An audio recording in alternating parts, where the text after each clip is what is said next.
Hello and welcome to this virtual event that is part of Rain Taxi's 2021 Twin Cities Book Festival. I'm Eric Lorber, the director of Rain Taxi. We are a nonprofit organization that champions aesthetically adventurous literature. If you don't yet know much about us, I invite you to check out our website anytime after this event to learn more about our quarterly magazine of critical writing and all the other great programs we produce to help drive readers to where writing is going. This event, like most of our events, is free to attend. But if you're able to pitch in a little something, feel free to use the donate button on your screen. Some funding for our festival comes from the Metropolitan Regional Arts Council and the Minnesota State Arts Board, thanks to legislative appropriations from the Arts and Cultural Heritage Fund. But our most vital support has always come from individual readers like you. Whether you're a one-time donor or you'd like to become a Rain Taxi member and stay in touch with us year-round, we are grateful for your support. Don't forget there are other ways to participate on screen tonight. There's the chat where you can send your comments and observations. Share those as much as you like. If you have a question for the author, please put it in the Ask a Question box, and we'll get to as many of those as possible at the end of the event. Best of all, my favorite button, you can buy the book. And today, if you purchase a copy of The Between, it'll be accompanied by a signed book plate. And you'll be supporting not only our festival, but also our friends at Majors and Quinn Booksellers in Minneapolis, a great independent bookstore here. And with this in my hands, it's such a delight to welcome Tananarive Due to our festival. This is such a significant event for me because first of all, I love that we're celebrating the 25th anniversary reissue of The Between. And it occurred to me that in so doing, we are celebrating how far we have come in the world of Black horror and understanding it and having it become more mainstream. And having it tackle the monster that is racism, that, as Tananarive Due points out, in a new introduction in this version. So I really think this is so significant an event. And to lead our event, we are so privileged to have with us our very own Lissa Jones. Lissa is not only active here with us at Rain Taxi, but with libraries and radio, and with the fantastic podcast Black Market Reads. So with all that said, I leave you to it. Have a great conversation. Tananarive Due and Lissa Jones. Great. Thanks for that introduction. Oops, Lissa is muted. I'm delighted to be here with you. Thank you. I'd like to get started. You have such a broad set of skills, so many ways you show up in the world, but maybe we could start by, would you help us understand what is Afrofuturism? Well, I teach Afrofuturism very broadly. I have a class at UCLA, and I just consider it the speculative fiction of the African diaspora.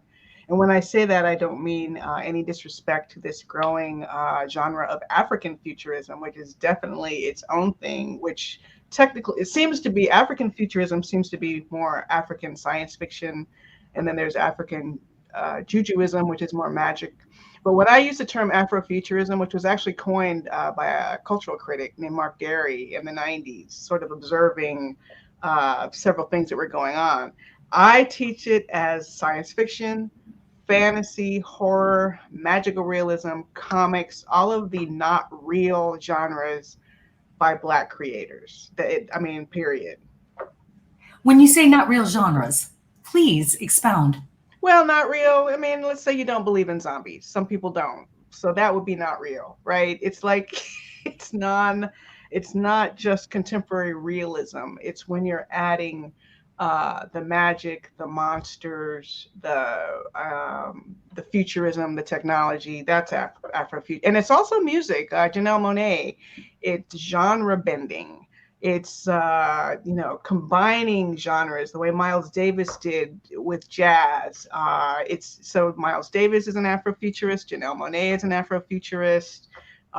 Kendrick Lamar, even if you look at his All Right video, he's standing on a light pole. That is not normal. That is magic. hadn't thought about that. You're absolutely right. I'm going to go back and look at his video. He gets shot. If you see the All Right video, he gets shot by a police officer with his finger. That's also not real. So the police officers, yes, that's real. But the falling from a light pole and surviving and smiling at the camera, unfortunately, that's not real. Wow. Some places cite you as a film historian, others as an author, and then a film historian. Do you consider yourself holding both worlds at the same time, sort of equitably and equally, or do they show up differently at different times? Honestly, I think of myself as a writer, so all of these labels are a little, I mean, okay, I like film. I've been doing a little study into their history. I have become a film historian through my love of film and practicing and learning screenwriting, for example, and teaching Black horror and Afrofuturism. But honestly, at my core, I have always considered myself as my primary identification being a writer. I'm glad to know that. Yeah. Let's talk about your writing. Let's talk about the between. Sure. What does it feel like to have it come back out after 25 years? My head is still spinning. This is so surreal to be back on book tour again. It's virtual this time, but I didn't see any of this coming. I swear, I think the way this whole thing started was that I'm working on a pilot script. The Between is in TV development, early stages. So I'm not saying mark your calendars. It's still tiny baby stages. We don't know what will happen, but I'm working on a pilot. And the way I like to re-experience my own work is through audiobooks. And I noticed that The Between did not have an audiobook. And I was like, oh, I'm going to have to read this. So and let me just explain, as an author, rereading your own work can just be so awkward because you're just noticing, oh, that's, I wish I had done this. Why did I say that? This comma is misplaced. So an audiobook enables me to bypass some of that and just sort of fall into someone else's expression of the story. I can hear the characters talking to each other. It's really the closest thing to seeing a movie or a TV episode, right? So I asked my first agent, Janelle Walden-Odgeman, to check in with HarperCollins and see if we could get an audiobook. And the next thing I knew, the whole thing was being reissued. I was flown to New York to be on Emma Roberts' book club with Bellatrix. I was like, what?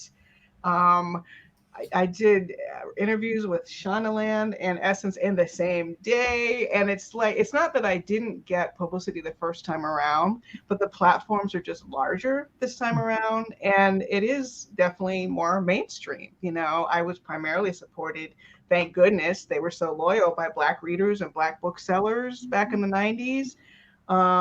And now the larger horror community and reading community is beginning to embrace more inclusivity in all kinds of genres, but including horror. This is fantastic. I think about sort of the evolution that Eric spoke to earlier that you're sort of speaking to now. One of the questions I wanted to ask you, what are the tropes to avoid about Black people in horror? Thank you for asking that. I was an executive producer on a documentary that Shudder released in 2019 called Horror Noir, A History of Black Horror. And we go through some of those very, very problematic tropes, especially in cinema, but they really apply to all writers. And I've talked to my students, writing students, about this too. Sometimes I think when you're not a Black creator, and you have an impulse to insert a Black character, that impulse is coming from something very familiar and cliched that you've seen over and over and over again, right? So those would be the sassy best friend, or the comic relief, or a spiritual guide. Like, by virtue of Blackness, I have all knowledge about voodoo and hoodoo and, all those sort of mystical arts. I'm a psychic. I can feel things, and that's my only role. That's my only role in the story, is to be that sort of magical Negro, spiritual guide, one that is really frustrating and that is starting to pop up more and more now in cinema because, ironically, of the drive to be more inclusive. And people are like, oh, I need a Black character, but I don't know what to do with this Black character. You're going to be the first to die. You're not doing me any favors. You're not doing me any favors by putting me in your movie, or me as an audience member. You're popping me out of your movie if I think you're mistreating the character who most closely resembles me or my experience or my family, right? So I think you end up with very tropey comforting, cliched images that are all about fulfilling kind of a stereotype that is very familiar, and nothing about creating agency or a Black lens in the storytelling. I think about Black agency and Black lens. Let's talk a little bit about Hilton, about what's going on with him and how his agency changes over time. A lot. Well, I created the Between back in the 1990s, right after Hurricane Andrew, when a lot of South Florida had been flattened. So I got this idea of what would it be like if you had survived a near-death experience. I didn't nearly die, but I was extrapolating out. What if you had survived a near-death experience and the reality you woke up in was not the same one where you left? Like, you didn't have a mustache when you went to sleep, but when you wake up, you have a full mustache, or vice versa. Like, you're not quite the same. There's something quite shifting on a place. So it's this idea of a character who should have died when he was young, and basically death is trying to stalk him and, close that circle. A lot like, frankly, the Final Destination franchise, although I will admit that Between came out first. But that idea that death is stalking you. And in this book, death has taken the form of a white supremacist terrorist. Okay, so Hilton is trying to figure out, first of all, why is he having these terrible nightmares? Why are these nightmares back? He doesn't, what do they mean? Who is this person stalking my family? How can I protect my family? Am I having a mental breakdown because I'm having these weird experiences and hallucinating? So Hilton has a lot going on, and in between all that, he's also trying to wrangle his 15-year marriage to Day Day, which has had its ups and downs. And when we meet them in the Between, there are a lot of stressors on that family. And when there's stress, often there's conflict. So at the time you want to be most connected to someone, often you find you're the most separate. So he's going through a lot in the Between. Yeah, and he's somewhat ends up alone in pursuit of trying to keep his family together. That this idea, how would you describe, for example, the experience of the Between to someone who's not read it? Well, it's not that easy. I couldn't do it either. Television executives, it's not that easy because it is, alternate realities is what this story is about. Ultimately, which is kind of, I would say, maybe more science fiction-y. So it's science fiction horror, I guess, parallel universes kind of idea. So the dreams he has are the passageway between these different ideas. And I love this new cover, but the first cover also really captured well this idea, let me not get a reflection, of doorways, right? Look at that, shining. So you have two doorways that you can choose. And depending on which doorway you choose, when you are asleep, you wake up in another reality. And if you had chosen another doorway, it would be a slightly different reality. It's your life, it's your family, but they're just small things out of place. What really struck me was how a very small thing, like the presence of a button that then when you wake up is not there anymore, or that you almost, the changes are so subtle, but they're actually super important shifts. I mean, he's kind of noticing. In some ways, it made me think about race. The way that race sort of makes me feel like, am I crazy right now? Did I just go through a different door? Is that present in your writing? That's a very astute. I had not thought about it, or if I haven't thought about it in a long time, until another interviewer was sort of making the same observation. For her, Hilton's experience with the Between was reminding her of the Black experience. Where you may speak one way at home, another way at work with code switching, or behave in a certain way when you're pulled over by a police officer. Hi, can I help you? Just kind of when that's not what you're thinking at all. Not at all. Right, at all. So we've always had to be actors, since the beginning. So that you represent something different to the people you're around, depending on the space. So you represent one thing in the classroom, another thing in the workplace, another thing in the home. And this double consciousness, going back to W.E.B. Du Bois then, right? So you're in one body, but it's this warring double consciousness. So yeah, I would say, especially given that the antagonist of the Between takes the form of a white supremacist. Mhm. And I do make reference to, Hilton's family basically integrating the little neighborhood they moved into. In some ways, that part is kind of subtle, but the white supremacist is not subtle. So that's the most obvious mention of race, is that Hilton and his family are being stalked by someone who loathes them and makes reference to their skin color and monkey men and nigglets and all this kind of thing. So yeah, absolutely, there is that racial thread running through the whole story. Thank you. The white supremacist. Did you find that when you first released the book, you got a different reaction to him taking the form of a white supremacist than you do now, post George Floyd and Philando Castile, where I live? You know what? That's probably the biggest surreal aspect of the re-release of The Between. You like to think that after 25 years, your book feels less relevant. I mean, you want to stay relevant, but that people could look back at it as sort of a time capsule and be like, yeah, there was a time we were really worried about white terrorism, for example. And when I wrote it, between say 93, 94, I kind of wrestled with it. I mean, I was raised by civil rights activists, and hearing my late mother, Patricia Stevens Due, who loved horror, by the way, and my father, who's still living, who is an attorney, John Due, talking about their experiences in the 1960s, which to me were horror stories. And I think that's why I ended up creating this antagonist, who, by the way, has 3 names: Charles Ray Good, which to me mimics James Earl Ray, who allegedly anyway assassinated Dr. King. But, these assassins always have 3 names. And to me, he kind of represented historical racial violence, I think, more so than contemporary racial violence. And I was a bit nervous that readers would think it was sort of not realistic, hard to believe, over the top.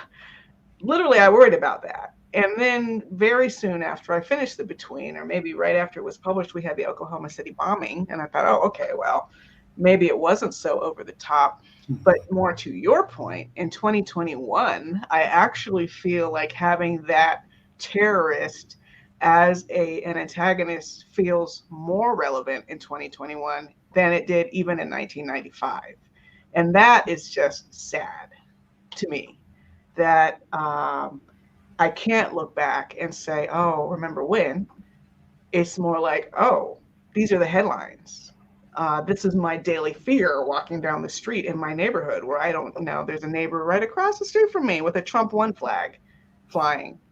And, I don't know how my neighbors feel about me, or if they've had a bad day, or are they armed as they drive by in this truck? It's like this real heightened sense of awareness of being other that has come out of, as you say, George Floyd and the Black Lives Matter movement and the rise of Trumpism and white supremacy basically coming out in the open, whereas in the 90s, and I'm Gen X, so I really had that false sense of security that my parents' generation had knocked down these barriers, right? And we had the corporate recruiters coming in hungry to find Black candidates for jobs. And you could go to any toy store and find Black toys and dolls, whereas my mother had to have some literally, custom made when I was a young child. So in the 90s, there were a lot of people who felt like we had gotten over, when in fact it wasn't all of us who had gotten over. Some of us had gotten over. A lot of people were left behind and were being swallowed up into mass incarceration. And this is also the era of the crime bill. But I was pretty naive as a younger person. So I think my biggest feeling when I wrote The Between was that Charles Ray Good represented the bad old days. Mm-hmm. Whereas now I'm listening to that audiobook, which I finally do have now, and he just represents now. That's just sad. It is sad. It also, I think, is indicative of your brilliance, that you would see backward is forward, sort of Sankofa. The past is never past. Never. Never. And so it's better that perhaps 25 years later, people can read it and see it and know how it might live off of a page. Let's talk about Day Day. Sure. She's complex. Black women are often denied complexity. Please. Well, it's interesting that you mentioned Day Day, because Day Day has a different and more prominent role in at least the current adaptation I'm working on for TV. And one of the questions you might ask is why is Hilton the protagonist and not Day Day, right? And the answer to that is I was just starting to write Black characters, much less women characters, right? So I'm going backwards to answer your question about Day Day. I, as a Black girl / woman, was invisible in a lot of the writing I was doing through college, graduate school, and after graduate school, because my exposure to canon had kind of beaten out of me the notion that I existed in literature.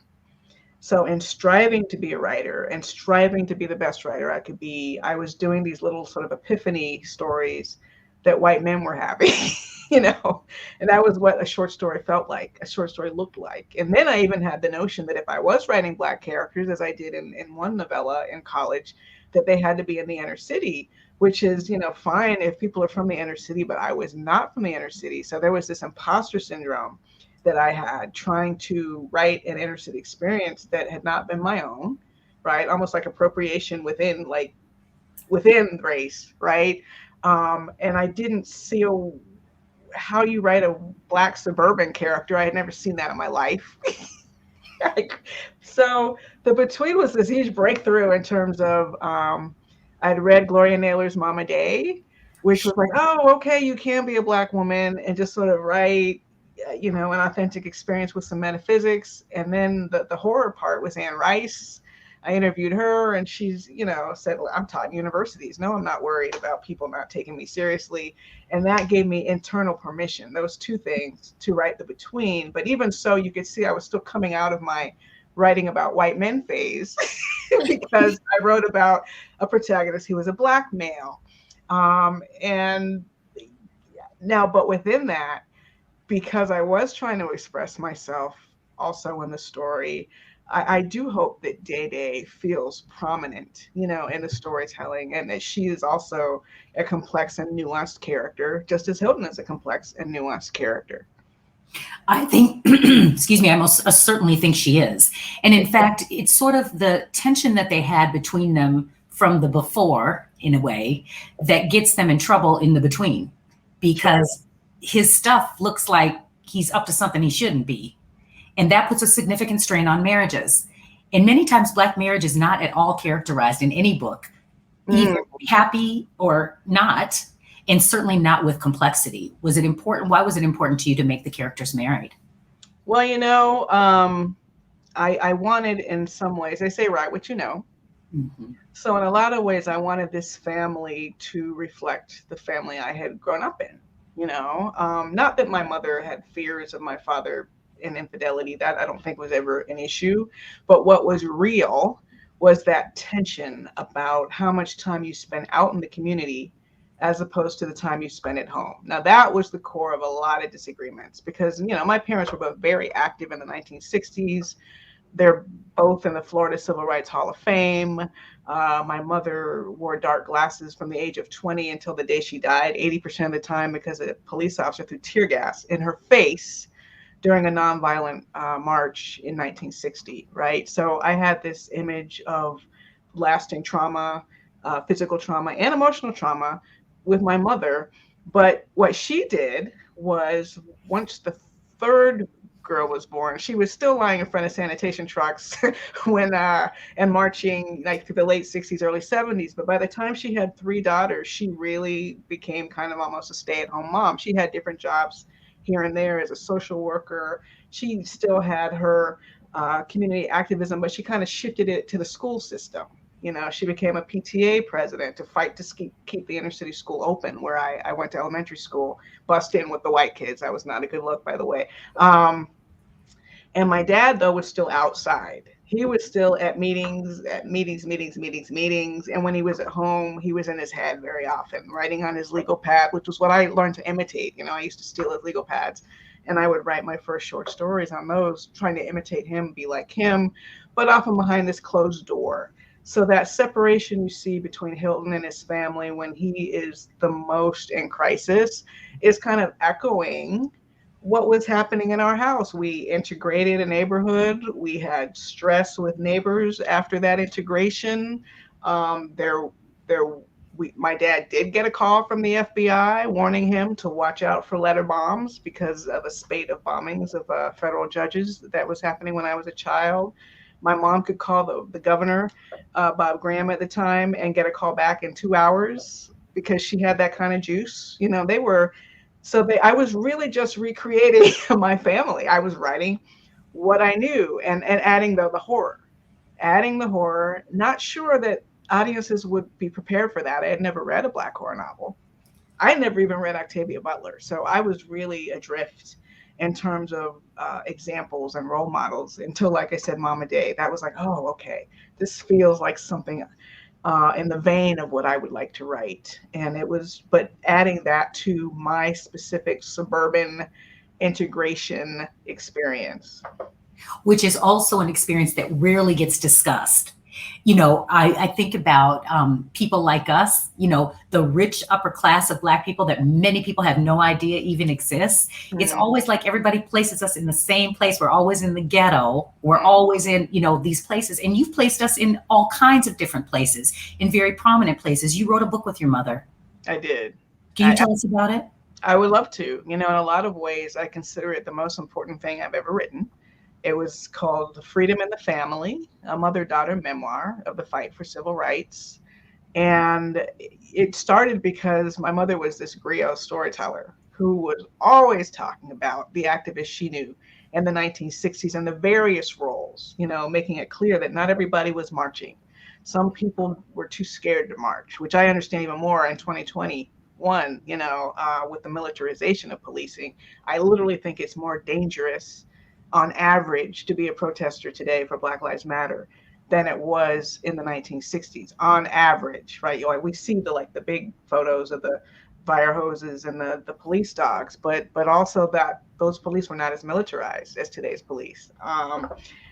But I digress. Okay, so I'm hearing all these stories: Black people, white students who, like one twin brother who committed suicide. He was so disillusioned with his country after he came to Florida and got involved in civil rights. Or a Black woman who'd been a housekeeper and just showed up at the sit-in and lost her job. She always talked about ordinary people doing extraordinary things. That was what she wanted to call it.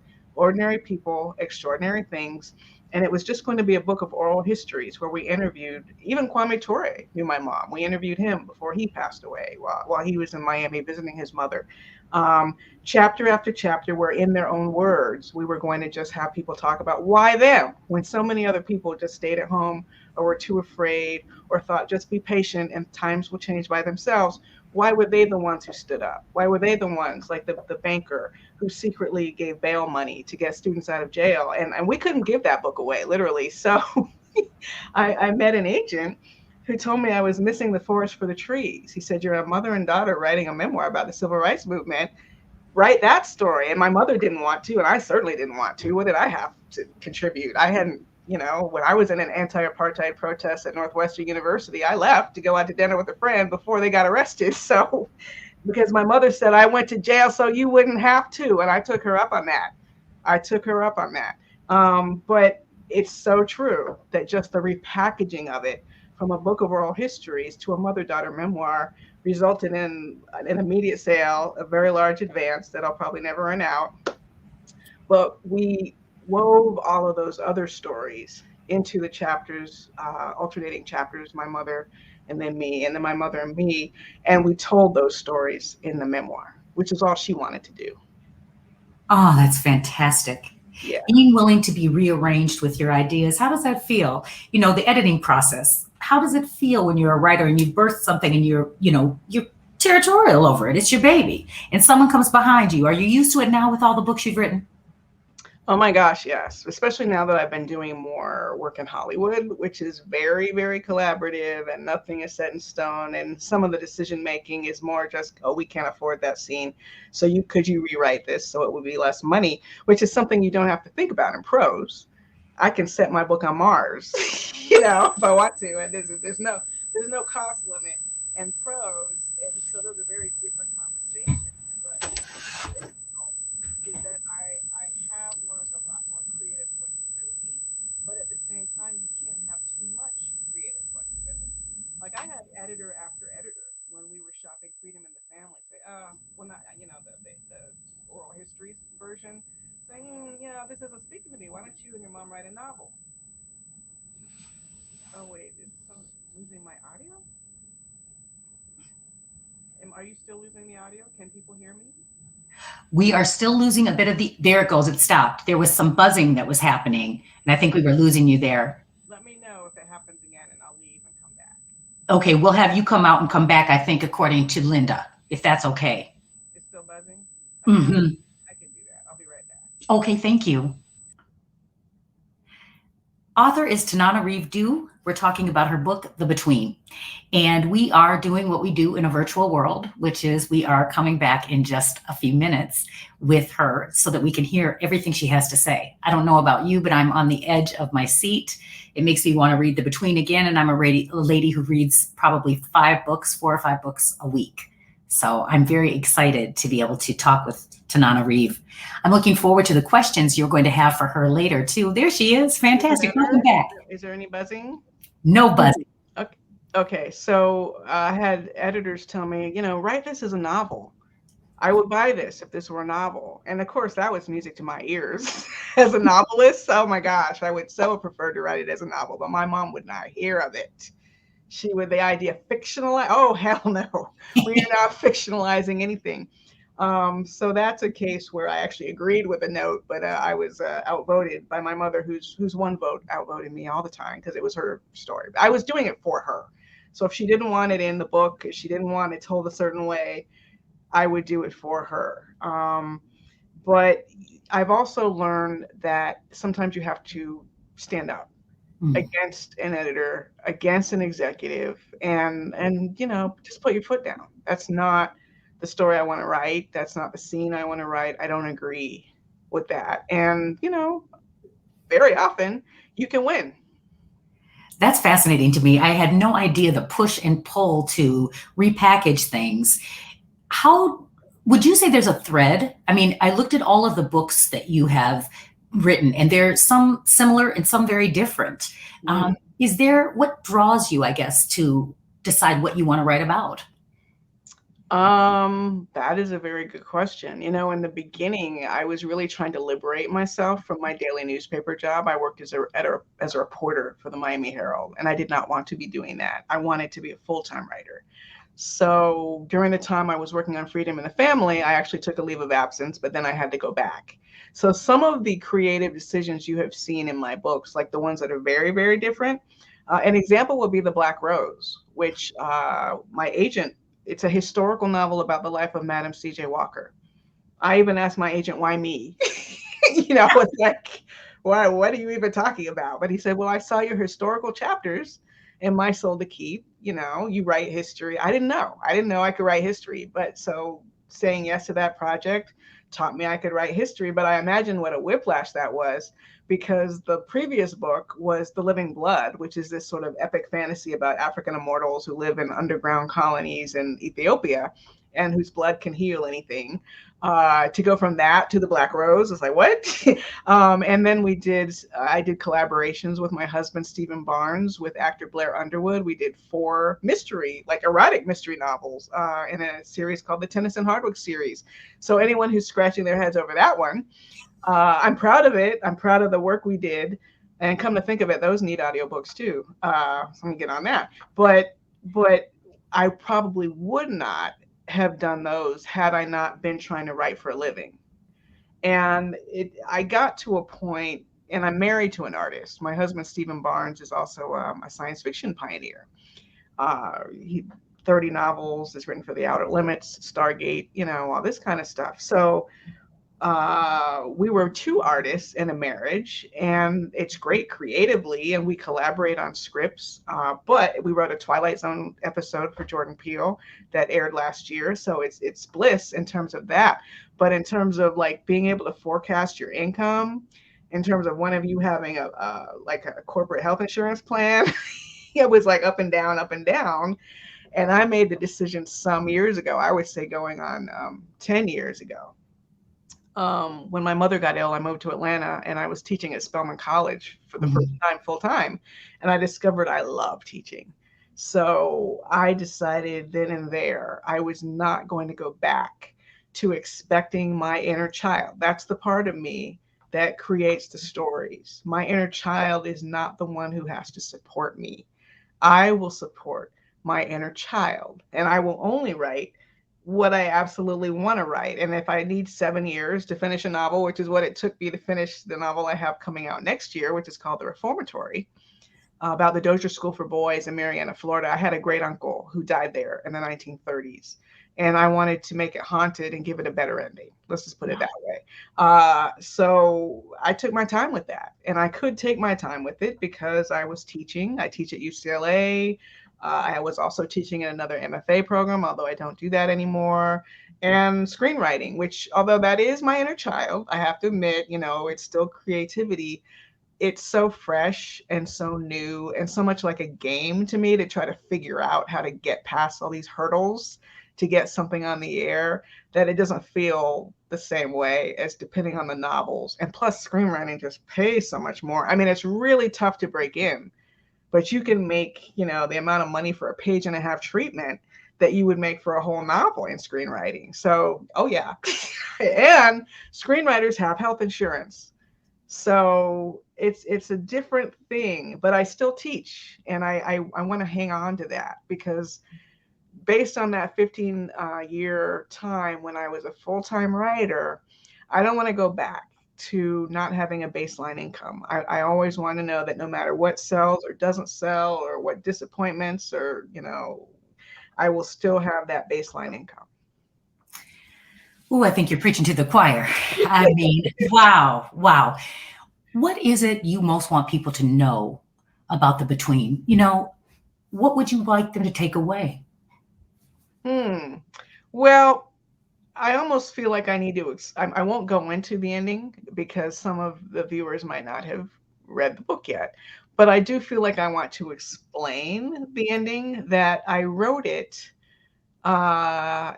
in response to my own fears of mortality, right? And I've had this sort of ongoing awareness and fear of mortality since I was a child, just like lying awake thinking, holy cow, this ends one day. And you don't exactly know what's next, no matter what your beliefs. It's hard to picture exactly what's next.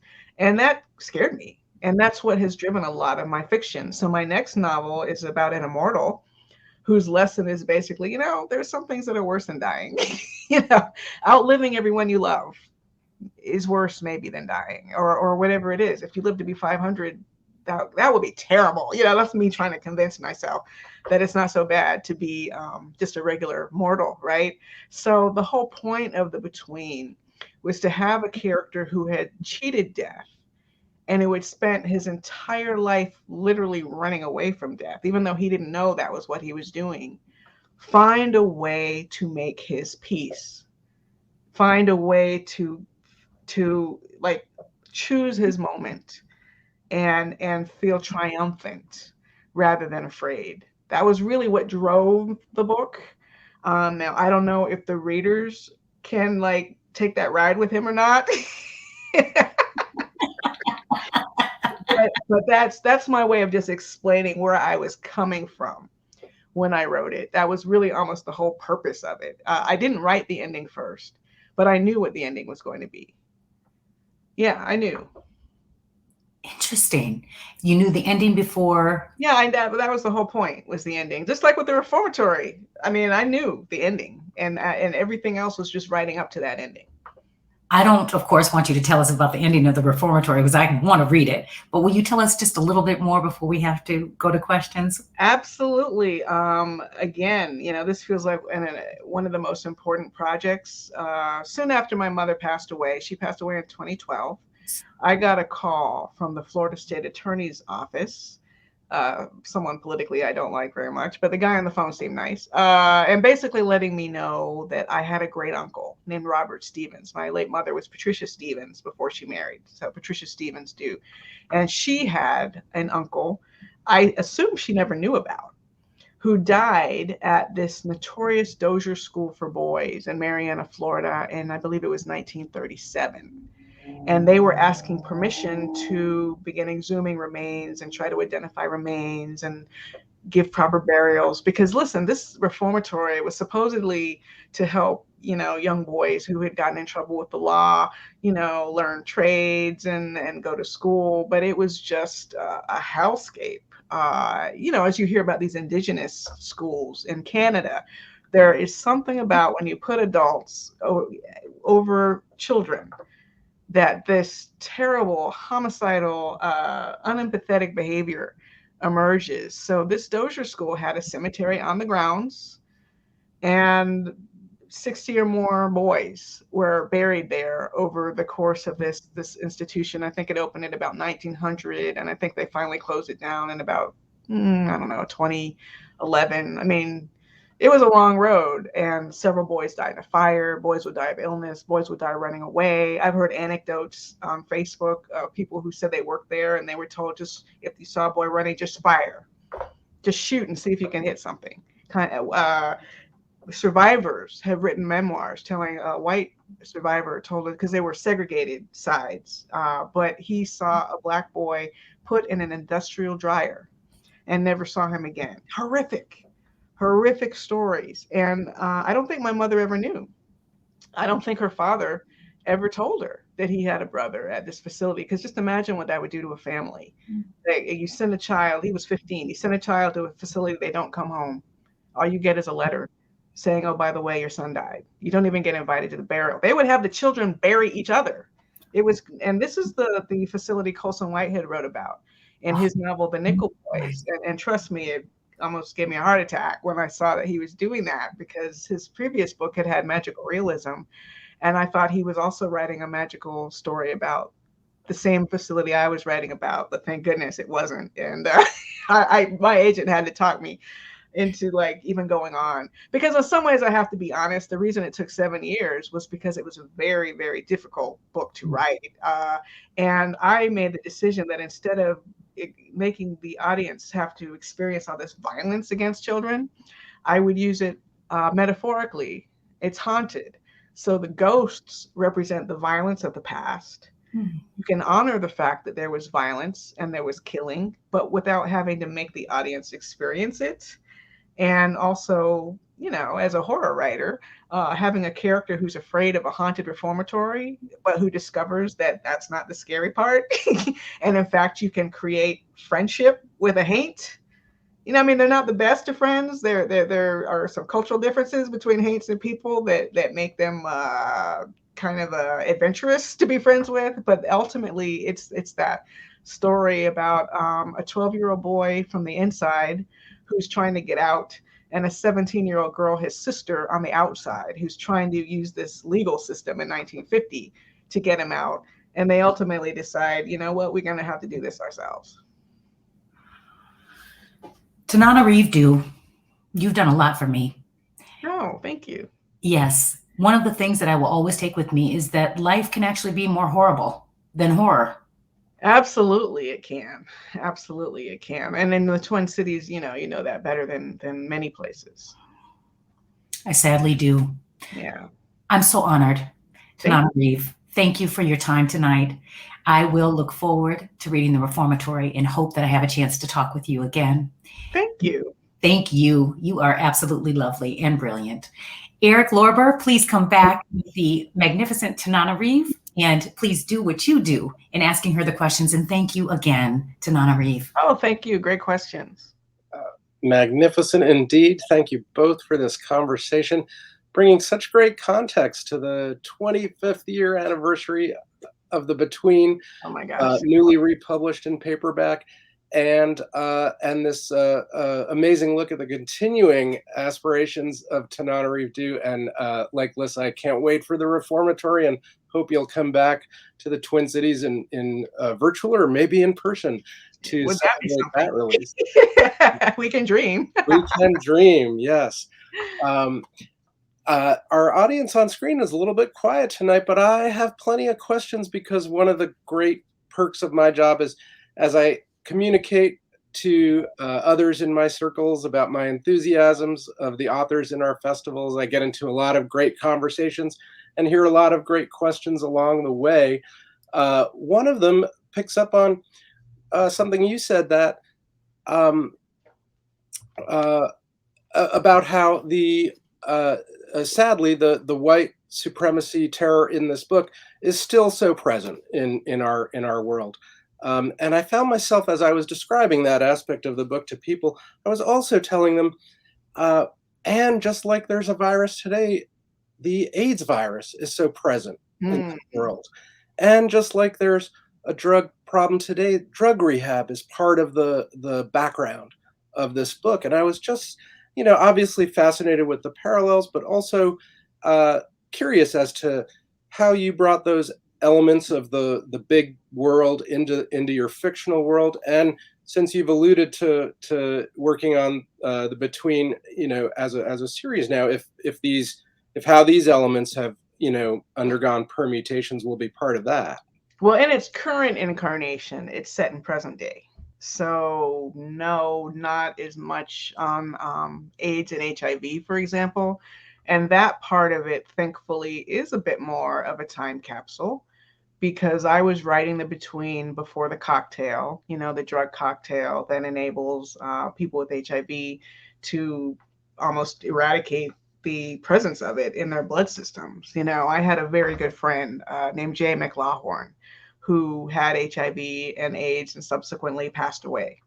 So that was probably the main reason. In fact, I'm sure that was the main reason that AIDS was so upfront in the story, because I was like up close to it and saw what it did to him, and just this frustration of not having a cure, but also so many people who didn't care Mhm. because it was at least people thought it was only a gay disease, or it's a disease that disproportionately affects Black people and people of color. So this lack of empathy, which we're seeing again today, was so big and horrifying. Now that was a horror. It's bad enough that you have an epidemic, but an epidemic that people have decided to shrug about.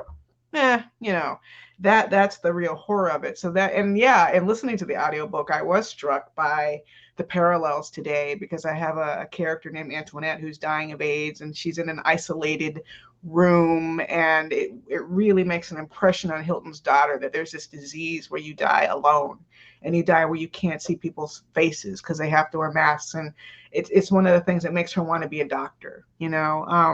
So I did see some parallels there. The drug rehab, I think I was just trying to depart a little bit from my actual family history, because my parents were both civil rights activists. But Mhm. rather than making Hilton sort of a standard community activist, I decided to make him more into drug rehab, because that was an issue that was also very much, the crack epidemic of the 90s. So that was very much on my mind. Yeah, absolutely. Well, these continuing epidemics and the importance of novelists like yourself bringing those personal windows into it. It's fascinating. Uh, Thank we've had a few questions cascade in from the group tonight. One is about process. Always interesting. Asking things like, do you work on more than one thing at once? Do you work on uh, um, do you work daily? What's your writing practice like? And do you do much with short fiction, which is an interesting question. That is a great question, and I love short fiction. Right now, especially since I finished the Reformatory. The Reformatory I'd worked on for 7 years, but the pandemic really focused me because I literally thought I might die. So that, it turns out, was very inspirational for me. Some artists did not have that reaction. They felt more paralyzed by 2020. But since I finished the Reformatory, I have worked exclusively on either screenwriting projects or short fiction. Mhm. And I have editors say, can you submit a story? And a lot of the time I can't because I'm busy, but I will say yes very often, because I like having that sort of thought exercise. Like, I'm doing an anthology about X, would you write us a story? And I just wrote one, it's not really public yet, but it's, I can't say, but I literally just published a short story that is going to be on like a major reading podcast that I'm super excited about.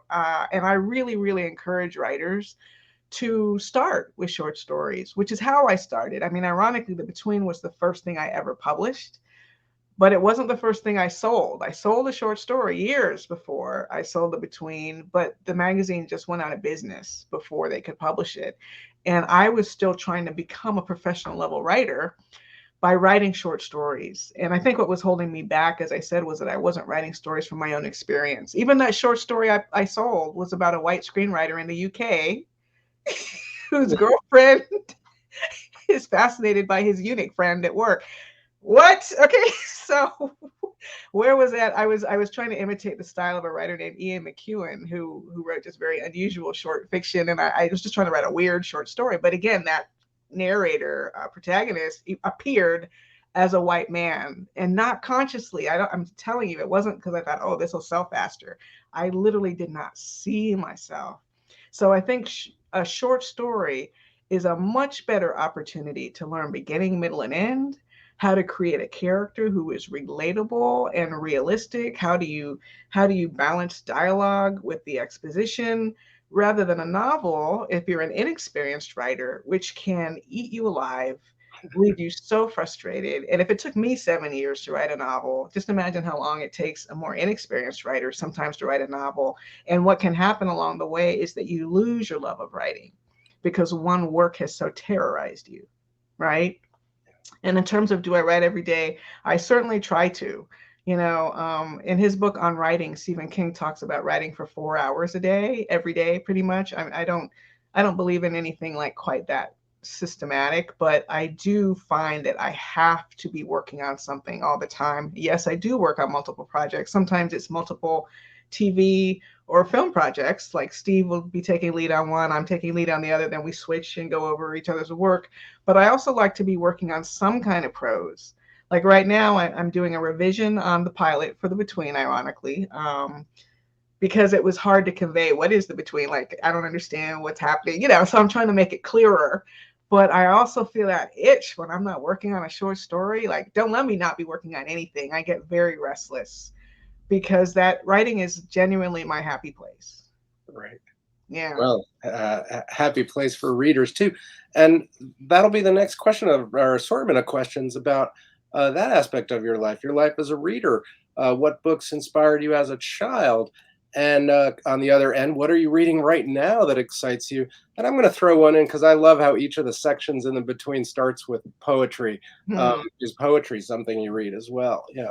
I'm sad to say I don't read as much poetry as apparently I did when I wrote The Between. I think I was a lot closer to having graduated, with my master's in English, and some of those poems, and studying African literature when I was at the University of Leeds for my master's program. So some of those poems were fresher in my mind than now.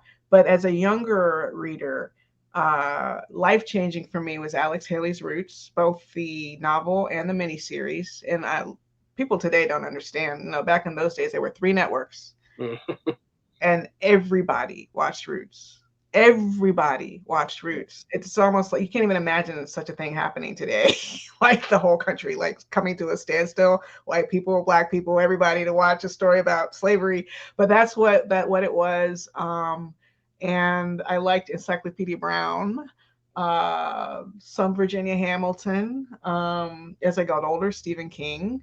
And then older still, I loved Toni Morrison, Beloved, Sula, and now I tend to read either horror or just standard literature. Like I just got Colson Whitehead's new novel, Harlem Shuffle, I think it's called, Right. and just started that. And I absolutely love Stephen Graham Jones' horror novel, The Only Good Indians, which I think all horror fans should be reading. Stephen Graham Jones, especially The Only Good Indians, which I think is an amazing book. Of course, Octavia E. Butler. I teach Afrofuturism, so I'm always revisiting Octavia. Parable of the Sower. I do a whole podcast on Parable of the Sower, and using the lessons from Octavia Butler It's called Octavia Tried to Tell Us. So if people want to like Google Octavia Tried to Tell Us on YouTube, you'll see like a whole bunch of videos. And I think we actually have a website now, octaviatried.com. Let me test that. But yeah, so lots of Octavia Butler, Nnedi Okorafor, African Futurism, really love her work. Short stories.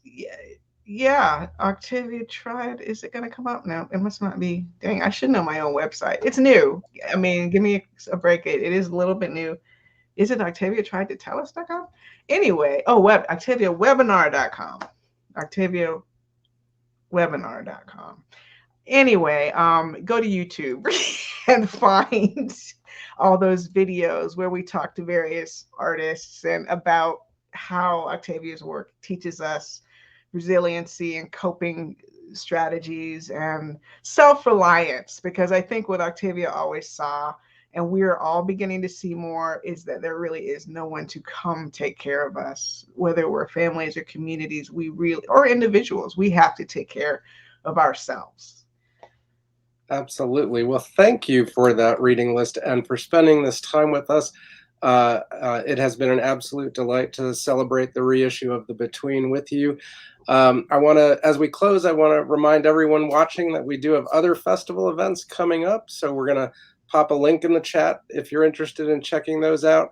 And I want to thank our media sponsors, Minneapolis St. Paul Magazine, Minnesota Public Radio, the Star Tribune, and Twin Cities Public Television, as well as, once again, our government funders, the Metropolitan Regional Arts Council, and the Minnesota State Arts Board.